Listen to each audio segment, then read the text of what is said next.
Thank you, David, for having me. Evan, Ian, Jerry, the whole Eurasia Group, BMO Group for setting this up. It's been an incredible day. There's seldom been something so rich in content. Now I'm going to bring it down.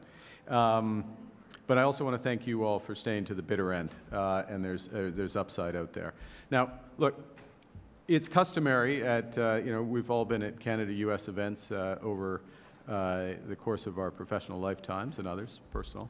And it's customary, sort of wax lyrical about our deep ties, longest undefended border, celebrate our cultural exports, Bieber to Bertinsky. Sorry, I was stuck after Bieber for my next B. And it's also customary to anticipate the return of the Stanley Cup to where it really belongs. That's right. Got to keep the faith. And all of that, look, all of that's true. All of that's true, and I shouldn't, I don't mean to downplay it, including the cup coming back, to be clear. But, this is also, and we've heard some of this cut throughout today's sessions, last night's dinner, as I understand it. This is a serious time, and it's a serious time that requires a new perspective. It's a time where, around the world, authoritarianism is on the march. It's a time when small L liberal values of tolerance, equality, liberty, and opportunity aren't only challenged, they're openly mocked. It's a time when some leaders around the world are accumulating power only for themselves rather than to promote the common good.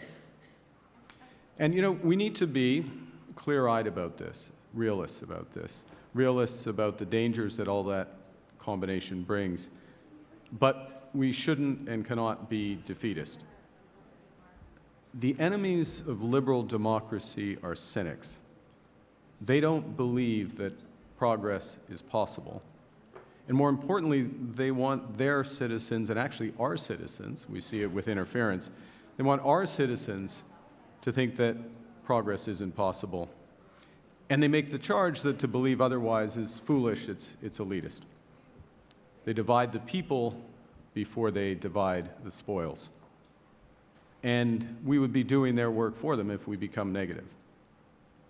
Look, we have challenges, we know that. But we always have challenges, we always will.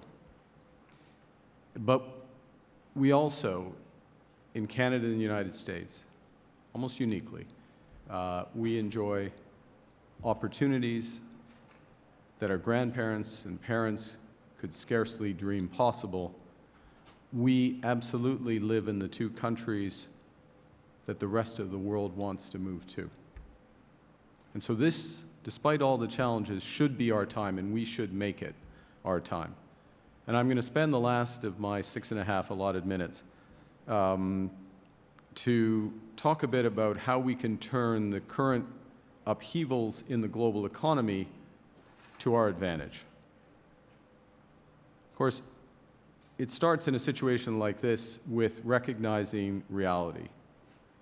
And that reality is that we're living through a hinge moment of history that was sprung by a series of crises in finance, in health, in energy, and in geopolitics. And the thing is that each of those shocks, and they were major shocks, each one of them, didn't just hit the overall level of activity in the global economy, but they lowered the pace of growth, lowered it to a pace of growth that hasn't recovered.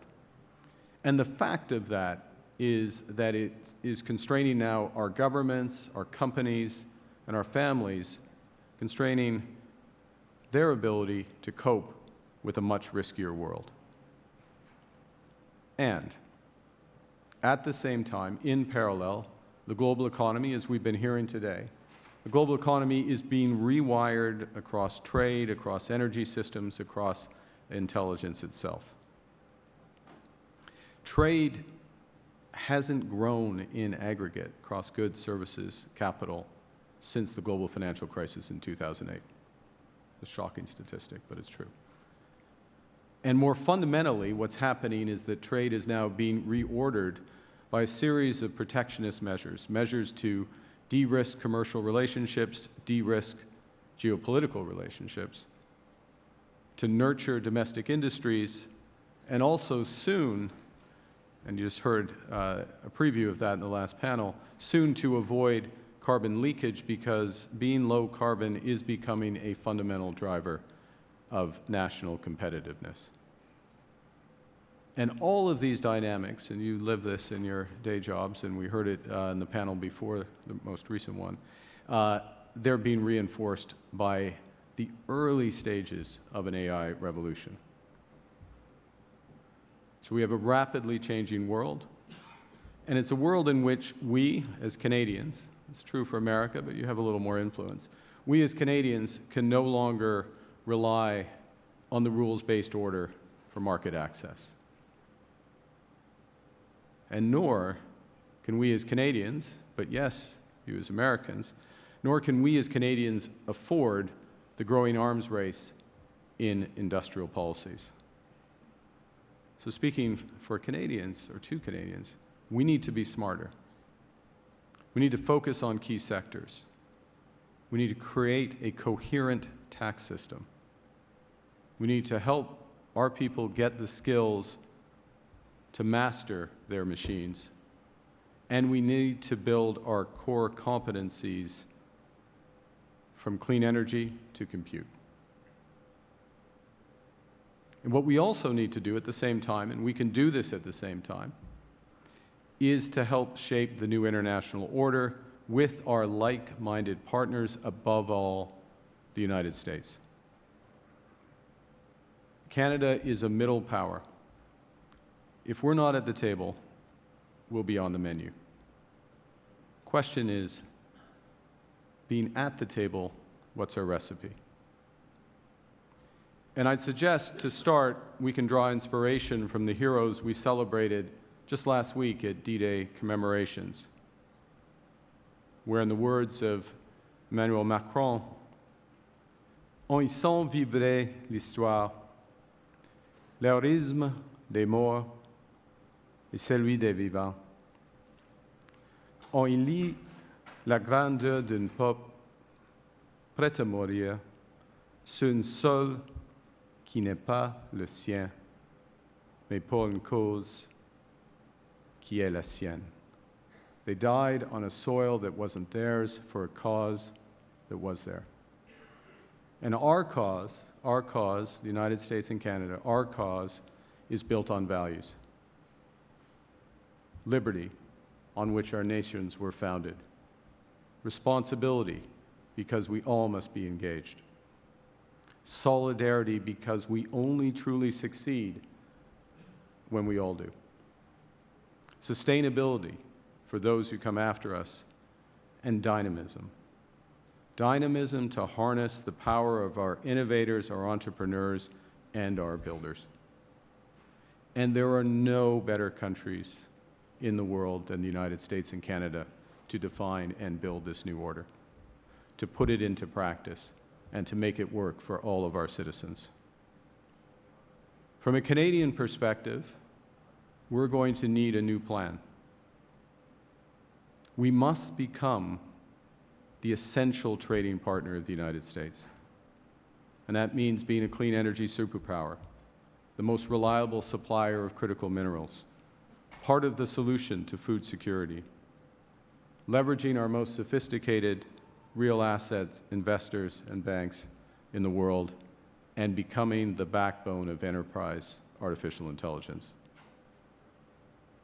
Secondly, we need to build an economy that works for all Canadians.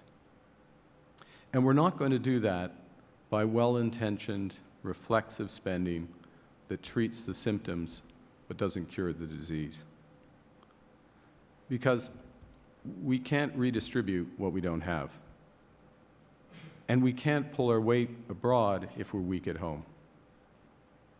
So when we debate competing priorities here in Canada, we should first acknowledge that we have less to spend because we become less productive.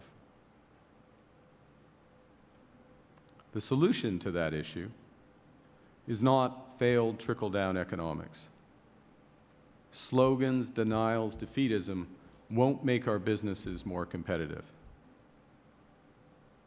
We must start with shared missions, affordable housing, universal and accessible health care, education for all and for all time, and a clean economy both for the jobs it will produce today and the better future it will secure tomorrow. We need to build in ways that recognize our common values and our responsibilities as well as our rights. And as one crucial example, First Nations must be core partners as we build the next chapter as an energy superpower. Canada must welcome, foster, and celebrate those builders and entrepreneurs that can help all Canadians thrive, and ensure that all Canadians can develop the skills they need for the new world to come. Because while the new economy will create enormous opportunities for high-paying jobs and new careers, but if we're in denial, it's going to be a recipe for unemployment and disappointment. And finally, Canada must pull our full weight in NATO. This is no longer an option. It's an imperative. The only question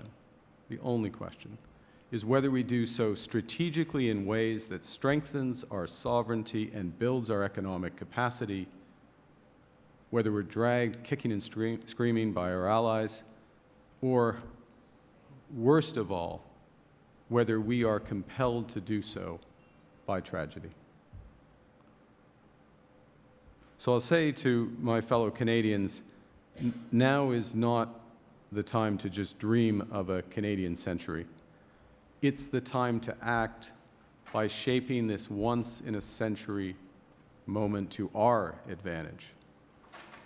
We're entering a decisive decade where the clash of geopolitics and economics will determine the prospects of all Canadians and, I'd suggest, the prospects of every American. And this should be our decade. Mr. Ambassador, I'm speaking directly to you, no country is better positioned to be your partner than Canada. We can be the leaders together in the energies of not just the present, but of the future. We have the skills to put the new era of intelligence to work for all. We can be the magnets for the best and brightest from around the world. And we have the values to move forward together. But there's only one thing on which we're going to differ. We are going to have to bring that cup right back to Canada. Thank you very much.